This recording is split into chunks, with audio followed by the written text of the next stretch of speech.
Updating your billing address on SendGrid is a straightforward process. Follow these steps to ensure your billing information is current. Step 1. Log into your SendGrid account. Visit the SendGrid website and log in using your credentials. Make sure you have access to the account associated with the billing information you want to update. Step 2. Navigate to Account Settings. Once logged in, locate the account settings.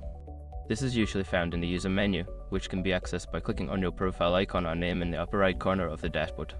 Step 3. Access billing information. In the Account Settings menu, find the Billing section. This may be labeled as Billing or Billing Information. Click on it to view your current billing details. Step 4. Update your billing address. Within the Billing section, look for the option to edit your billing address. Enter your new address details accurately, ensuring all fields are filled out correctly. Step 5. Save changes.